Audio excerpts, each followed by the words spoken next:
Good morning students. ਅੱਜ ਆਪਾਂ ਸਾਹਿਤ ਦੇ ਰੂਪ ਨਾਵਲ ਬਾਰੇ ਗੱਲ ਕਰਾਂਗੇ। ਤਾਂ ਨਾਵਲ ਹੈ ਜਿਹੜਾ ਉਹ ਪੰਜਾਬੀ ਸਾਹਿਤ ਦਾ ਅਜਿਹਾ ਰੂਪ ਹੈ ਜਿਸ ਵਿੱਚ ਜੀਵਨ ਦੀ ਪੂਰੀ ਘਟਨਾ ਨੂੰ ਗਾਲਪਨਿਕ ਅਤੇ ਕਾਲਪਨਿਕ ਰੂਪ ਦੇ ਵਿੱਚ ਚਿਤਰਿਆ ਜਾਂਦਾ ਹੈ। ਤਾਂ ਜਿਹੜਾ ਇਹ ਨਾਵਲ ਹੈ ਇਹ ਪੱਛਮੀ ਪ੍ਰਭਾਵ ਦੀ ਦੇਣ ਹੈ।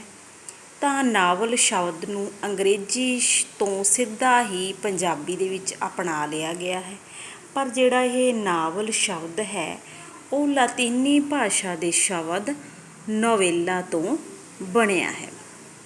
ਤਾਂ ਇਸ ਤਰ੍ਹਾਂ ਇਸ ਦਾ ਅਰਥ ਹੈ ਸਮਾਚਾਰ ਜਾਂ ਖਬਰ। ਤਾਂ ਹਿੰਦੀ ਸਾਹਿਤ ਦੇ ਵਿੱਚ ਨਾਵਲ ਦੇ ਲਈ ਉਪਨਿਆਸ ਸ਼ਬਦ ਹੈ ਜਿਹੜਾ ਉਹ ਵਰਤਿਆ ਜਾਂਦਾ ਹੈ। ਤਾਂ ਇਸ ਤਰ੍ਹਾਂ ਅਲੱਗ-ਅਲੱਗ ਵਿਦਵਾਨਾਂ ਦੁਆਰਾ ਇਸ ਦੀਆਂ ਅਲੱਗ-ਅਲੱਗ ਡੈਫੀਨੇਸ਼ਨ ਨੇ ਜਿਹੜੀਆਂ ਉਹ ਦਿੱਤੀਆਂ ਗਈਆਂ ਨੇ। ਤਾਂ ਨਿਊ ਇੰਗਲਿਸ਼ ਡਿਕਸ਼ਨਰੀ ਵਿੱਚ ਲਿਖਿਆ ਗਿਆ ਹੈ ਕਿ ਨਾਵਲ ਵੱਡੇ ਆਕਾਰ ਵਾਲਾ ਗਦ ਵਿੱਚ ਲਿਖਿਆ ਉਹ ਆਖਿਆਨ ਜਾਂ ਬਿਰਤਾਂਤ ਹੈ ਜਿਸ ਵਿੱਚ ਵਾਸਤਵਿਕ ਜੀਵਨ ਦੀ ਪ੍ਰਤੀਨਿਧਤਾ ਦਾ ਦਾਅਵਾ ਕਰਨ ਵਾਲੇ ਪਾਤਰਾਂ ਅਤੇ ਕਾਰਜਾਂ ਨੂੰ ਕਥਾਨਕ ਰਾਹੀਂ ਚਿਤਰਿਆ ਜਾਂਦਾ ਹੈ। ਤਾਂ ਇਸੇ ਤਰ੍ਹਾਂ ਡਾਕਟਰ ਮਹਿੰਦਰ ਪਾਲ ਕੋਹਲੀ ਅਨੁਸਾਰ ਨਾਵਲ ਉਹ ਗਦ ਰੂਪ ਹੈ ਜਿਸ ਵਿੱਚ ਘਟਨਾ ਜਾਂ ਘਟਨਾਵਾਂ ਦਾ ਕ੍ਰਮਬੱਧ ਬਿਆਨ ਹੁੰਦਾ ਹੈ ਜਿਹੜੀਆਂ ਇੱਕ ਜਾਂ ਕਈ ਪਾਤਰਾਂ ਨਾਲ ਵਾਪਰੀਆਂ ਹੋਈਆਂ ਹਨ। ਤਾਂ ਸਮੁੱਚੇ ਰੂਪ ਦੇ ਵਿੱਚ ਨਾਵਲ ਸਾਹਿਤ ਦਾ ਉਹ ਰੂਪ ਹੈ ਜਿਸ ਵਿੱਚ ਮਾਨਵ ਜੀਵਨ ਦੇ ਵੱਖ-ਵੱਖ ਪੱਖਾਂ ਦਾ ਕਲਪਨਾਮਈ ਯਥਾਰਥ ਚਿਤਰਨ ਰਹਿੰਦਾ ਹੈ। ਇਸ ਨੂੰ ਮਾਨਵ ਜੀਵਨ ਦਾ ਗਦਾਤਮਕ ਕਲਪਨਾਮਈ ਯਥਾਰਥ ਮਹਾਕਾਵਿ ਕਿਹਾ ਜਾਂਦਾ ਹੈ ਜਿਸ ਵਿੱਚ ਮਨੁੱਖ ਤੋਂ ਵੱਖਰੇ ਪਦਾਰਥਾਂ ਦਾ ਵੀ ਵਰਣਨ ਮਨੁੱਖ ਦੇ ਪ੍ਰਸੰਗ ਵਿੱਚ ਹੀ ਹੁੰਦਾ ਹੈ ਅਤੇ ਜੋ ਸੱਚਾਈ, ਸੁੰਦਰਤਾ ਅਤੇ ਲੇਖ ਦੀ ਅੰਤਰਦ੍ਰਿਸ਼ਟੀ ਦੀ ਗੰਭੀਰਤਾ ਨਾਲ ਭਰਪੂਰ ਹੁੰਦਾ ਹੈ। ਤਾਂ ਇਸ ਤਰ੍ਹਾਂ ਗਦ ਭਾਵ ਵਾਰਤਕ। ਤਾਂ ਨਾਵਲ ਹੈ ਜਿਹੜਾ ਉਹ ਵਾਰਤਕ ਦਾ ਅਜਿਹਾ ਰੂਪ ਹੈ ਜਿਸ ਵਿੱਚ ਮਾਨਵ ਜੀਵਨ ਦੇ ਵੱਖ-ਵੱਖ ਪੱਖਾਂ ਦਾ ਜਿਹੜਾ ਕਲਪਨਾਮਈ ਯਥਾਰਥ ਹੈ ਉਹ ਬਿਰਤਾਂਤਕ ਰੂਪ ਦੇ ਵਿੱਚ ਪੇਸ਼ ਕੀਤਾ ਜਾਂਦਾ ਹੈ। ਤਾਂ ਇਸ ਤਰ੍ਹਾਂ ਨਾਵਲ ਦੇ ਵਿੱਚ ਮਨੁੱਖੀ ਸਮਾਜ ਦੀਆਂ ਸਾਰੀਆਂ ਜਿਹੜੀਆਂ ਸਮੱਸਿਆਵਾਂ ਨੇ ਉਹਨਾਂ ਦਾ ਚਿਤਰਨ ਬੜੇ ਹੀ ਸੌਖੇ ਢੰਗ ਦੇ ਵਿੱਚ ਕੀਤਾ ਹੁੰਦਾ ਹੈ। ਅੱਗੇ ਆਪਾਂ ਇਹਨਾਂ ਦੇ ਕਰਨੇ ਨੇ ਤੱਤ। ਤਾਂ ਨਾਵਲ ਦੇ ਮੁੱਖ ਤੌਰ 'ਤੇ ਵਿਦਵਾਨਾਂ ਨੇ 6 ਤੱਤ ਮੰਨੇ ਨੇ। ਕਥਾ ਵਸਤੂ। ਤਾਂ ਕਥਾ ਵਸਤੂ ਹੈ ਜਿਹੜੀ ਉਸ ਦਾ ਨਾਵਲ ਦੇ ਵਿੱਚ ਮਹੱਤਵਪੂਰਨ ਸਥਾਨ ਹੈ। ਉਸ ਨੂੰ ਨਾਵਲ ਦੀ ਰੀੜ੍ਹ ਦੀ ਹੱਡੀ ਕਿਹਾ ਜਾਂਦਾ ਹੈ ਕਿਉਂਕਿ ਕਥਾ ਵਸਤੂ ਦੇ ਸਹਾਰੇ ਹੀ ਨਾਵਲ ਹੈ ਜਿਹੜਾ ਉਹ ਉਸਰਿਆ ਹੁੰਦਾ ਹੈ। ਤਾਂ ਇਸ ਕਥਾ ਵਸਤੂ ਦਾ ਨਾਵਲ ਦੇ ਵਿੱਚ ਬਹੁਤ ਮਹੱਤਵਪੂਰਨ ਰੋਲ ਹੈ।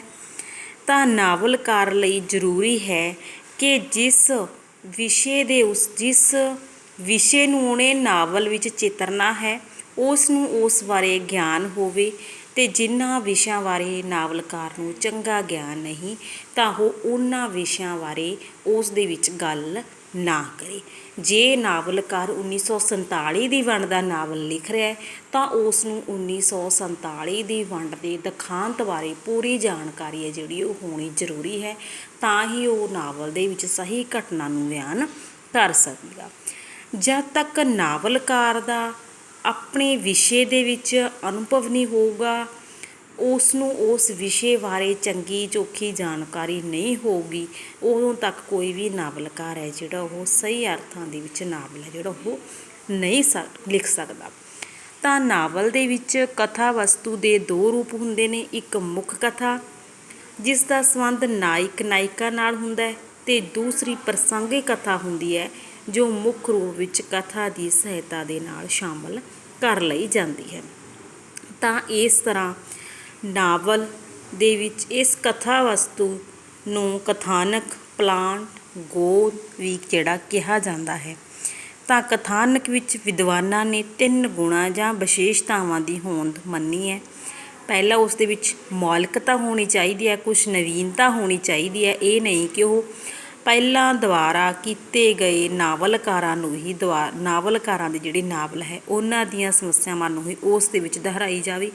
ਤਾਂ ਉਸ ਦੇ ਵਿੱਚ ਨਿਵੇਕਲਾਪਣ ਹੋਣਾ ਜ਼ਰੂਰੀ ਹੈ, ਰੌਚਕਤਾ ਹੋਣੀ ਜ਼ਰੂਰੀ ਹੈ, ਕਿਉਂਕਿ ਨਾਵਲ ਹੈ ਇੱਕ ਵੱਡ ਆਕਾਰੀ ਰਚਨਾ ਹੈ।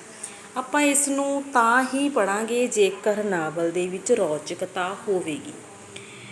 ਤਾਂ ਉਸ ਤੋਂ ਅਗਲਾ ਗੁਣ ਹੈ ਸੰਭਾਵਿਤਾ। ਜੋ ਗੱਲ ਨਾਵਲ ਦੇ ਵਿੱਚ ਕਹੀ ਗਈ ਹੈ ਉਹ ਜੀਵਨ ਦੇ ਵਿੱਚ ਸੰਭਵ ਹੋਣੀ ਚਾਹੀਦੀ ਹੈ।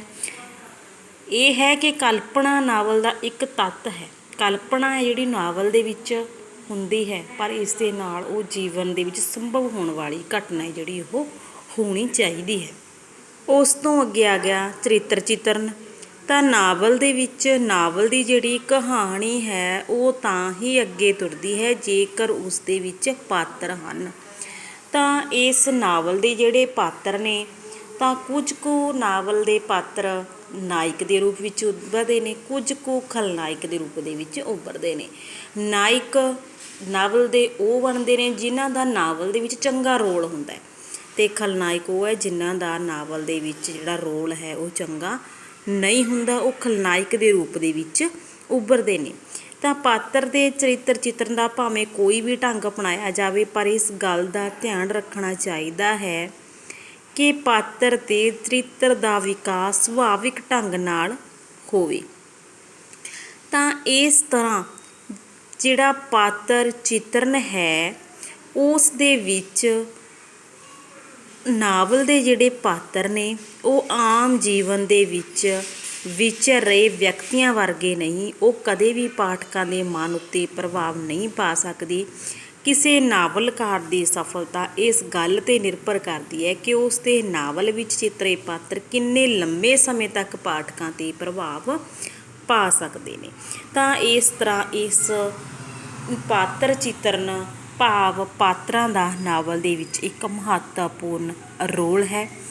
ਤਾਂ ਪਾਤਰ ਨੇ ਜਿਹੜੇ ਉਹ ਅਜਿਹੇ ਹੁੰਦੇ ਨੇ ਕਿ ਬਦਲਦੀਆਂ ਪਰਿਸਥਿਤੀਆਂ ਅਤੇ ਘਟਨਾਵਾਂ ਨੂੰ ਮੋੜ ਦੇਣ ਦੇ ਵਿੱਚ ਸਮਰੱਥ ਨੇ ਜਿਹੜੇ ਉਹ ਰਹਿੰਦੇ ਨੇ, ਤਾਂ ਇੱਕ ਚੰਗੇ ਨਾਵਲ ਦੀ ਸਿਰਜਣਾ ਕਰ ਸਕਦੇ ਨੇ। ਵਾਰਤਾਲਾਪ ਜਾਂ ਸੰਵਾਦ।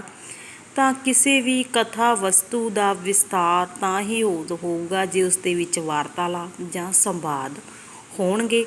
ਤਾਂ ਇਸ ਨਾਲ ਚਰਿੱਤਰ ਚਿਤਰਨ ਦੇ ਵਿੱਚ ਸਹਾਇਤਾ ਮਿਲਦੀ ਹੈ ਅਤੇ ਨਾਵਲ ਹੈ ਜਿਹੜਾ ਉਹ ਪ੍ਰਭਾਵਸ਼ਾਲੀ ਬਣਦਾ ਹੈ ਅਤੇ ਨਾਵਲ ਦੀ ਕਹਾਣੀ ਹੈ ਜਿਹੜੀ ਉਹ ਅੱਗੇ ਵਿਕਾਸ ਕਰਦੀ ਹੈ। ਤਾਂ ਵਾਰਤਾਲਾਪ ਨਾਲ ਨਾਵਲ ਵਿੱਚ ਸਥਾਨਕ ਰੰਗ ਲਿਆਇਆ ਜਾ ਸਕਦਾ ਹੈ। ਇੱਥੇ ਵੇਖਣ ਵਾਲੀ ਗੱਲ ਹੈ ਕਿ ਅਜਿਹੇ ਸਥਾਨਕ ਸ਼ਬਦਾਂ ਦੀ ਵਰਤੋਂ ਨਾ ਕੀਤੀ ਜਾਵੇ ਜਿਨ੍ਹਾਂ ਦੇ ਅਰਥ ਸਮਝਣ ਵਿੱਚ ਪਾਠਕ ਨੂੰ ਕਠਿਨਾਈ ਮਹਿਸੂਸ ਹੋਵੇ। ਦੇਸ਼ ਕਾਲ ਜਾਂ ਵਾਤਾਵਰਨ। ਤਾਂ ਇਹ ਵੀ ਨਾਵਲ ਦਾ ਇੱਕ ਮਹੱਤਵਪੂਰਨ ਤੱਤ ਹੈ। ਕਿਹੋ ਜਿਹੀਆਂ ਪਰਿਸਥਿਤੀਆਂ, ਕਿਹੋ ਜਿਹੇ ਵਾਤਾਵਰਨ ਦੇ ਵਿੱਚ ਜਿਹੜਾ ਨਾਵਲ ਹੈ ਉਹ ਪੈਦਾ ਹੋਇਆ ਹੈ, ਕਿਹੋ ਜਿਹੀਆਂ ਸਮੱਸਿਆਵਾਂ ਨੂੰ ਨਾਵਲ ਦੇ ਵਿੱਚ ਵਰਣਨ ਕੀਤਾ ਗਿਆ ਹੈ। ਤਾਂ ਇਸ ਤਰ੍ਹਾਂ ਉਸ ਸਮੇਂ ਦੇ ਰੀਤੀ ਰਿਵਾਜ, ਉਸ ਸਮੇਂ ਦੇ ਆਚਾਰ ਵਿਹਾਰ, ਉਸ ਸਮੇਂ ਦਾ ਕਾਲ ਜਾਂ ਸਮੇਂ ਦੀ ਸਹੀ ਤਸਵੀਰ ਜਾਂ ਆਂਚਲਿਕਤਾ ਕਿ ਕਿਹੋ ਜਿਹੇ ਖੇਤਰ ਦੇ ਵਿੱਚ ਕਿਹੋ ਜਿਹੇ ਖੇਤਰ ਦੀ ਇਹ ਸਮੱਸਿਆ ਲਈ ਗਈ ਹੈ। ਤਾਂ ਇਹ ਨਾਵਲ ਦਾ ਜਿਹੜਾ ਵਾਤਾਵਰਨ ਹੁੰਦਾ ਹੈ। ਸ਼ੈਲੀ।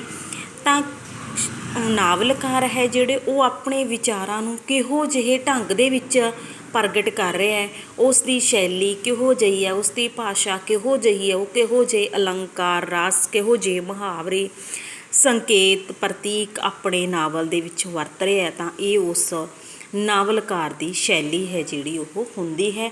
ਤਾਂ ਜੇ ਨਾਵਲਕਾਰ ਦੀ ਸ਼ੈਲੀ ਹੈ ਜਿਹੜੀ ਉਹ ਬਹੁਤ ਹੀ ਵਧੀਆ ਸੌਖੇ ਤਰੀਕੇ ਵਾਲੀ ਹੋਣੀ ਹੈ ਜਿਹੜੀ ਉਹ ਜ਼ਰੂਰੀ ਹੈ, ਤਾਂ ਹੀ ਕੋਈ ਨਾਵਲ ਹੈ ਜਿਹੜਾ ਉਹ ਸਫਲ ਮੰਨਿਆ ਜਾਵੇਗਾ। ਤਾਂ ਉਸ ਤੋਂ ਅੱਗੇ ਛੇਵਾਂ ਤੱਤ ਆ ਗਿਆ ਉਦੇਸ਼। ਨਾਵਲ ਦਾ ਛੇਵਾਂ ਤੱਤ ਹੈ ਕਿਉਂਕਿ ਕੋਈ ਵੀ ਸਾਹਿਤਕ ਰਚਨਾ ਹੈ ਉਸ ਦਾ ਕੋਈ ਨਾ ਕੋਈ ਉਦੇਸ਼ ਹੈ ਜਿਹੜਾ ਉਹ ਜ਼ਰੂਰ ਹੁੰਦਾ ਹੈ। ਕੋਈ ਨਾ ਕੋਈ ਉਦੇਸ਼ ਮਿੱਥ ਕੇ ਕੋਈ ਨਾਵਲ, ਕੋਈ ਨਾਟਕ, ਕੋਈ ਕਹਾਣੀ ਹੈ ਜਿਹੜੀ ਉਹ ਸਿਰਜੀ ਜਾਂਦੀ ਹੈ। ਤਾਂ ਨਾਵਲ ਵਿੱਚ ਜੀਵਨ ਦੀ ਵਿਆਖਿਆ ਜੀਵਨ ਦਾ ਸੱਚ ਬਣ ਕੇ ਉਘੜਦੀ ਹੈ। ਤਾਂ ਨਾਵਲ ਹੈ ਜਿਹੜਾ ਵਿੱਚ ਕਥਾ ਵਸਤੂ ਲਈ ਜਾਂਦੀ ਹੈ, ਉਸ ਵਿੱਚ ਲੇਖਕ ਦੀ ਕੋਈ ਨਾ ਕੋਈ ਜੀਵਨ ਦ੍ਰਿਸ਼ਟੀ ਲੁਪਤ ਹੁੰਦੀ ਹੈ। ਉਹ ਉਸ ਨਾਵਲ ਰਾਹੀਂ, ਉਸ ਸਾਹਿਤਕ ਕਿਰਤ ਰਾਹੀਂ ਸਮਾਜ ਨੂੰ ਕੋਈ ਨਾ ਕੋਈ ਸੇਧ ਦੇਣੀ ਚਾਹੁੰਦਾ ਹੈ। ਤਾਂ ਇਸ ਤਰ੍ਹਾਂ ਉਸ ਨਾਵਲਕਾਰ ਦਾ ਉਦੇਸ਼ ਇਸ ਨਾਵਲ ਦੇ ਵਿੱਚ ਲੁਕਿਆ ਹੁੰਦਾ ਹੈ। ਤਾਂ ਕੋਈ ਨਾ ਕੋਈ ਜੀਵਨ ਦੀ ਵਿਆਖਿਆ, ਕੋਈ ਨਾ ਕੋਈ ਜੀਵਨ ਦੀ ਘਟਨਾ ਨੂੰ ਮਿੱਥ ਕੇ ਜਿਹੜਾ ਨਾਵਲ ਹੈ ਉਹ ਲਿਖਿਆ ਜਾਂਦਾ ਹੈ, ਅਤੇ ਉਸ ਨਾਵਲ ਨੂੰ ਦਾ ਕੋਈ ਨਾ ਕੋਈ ਜਿਹੜਾ ਉਦੇਸ਼ ਹੈ ਉਹ ਜ਼ਰੂਰ ਹੁੰਦਾ ਹੈ। Thank you.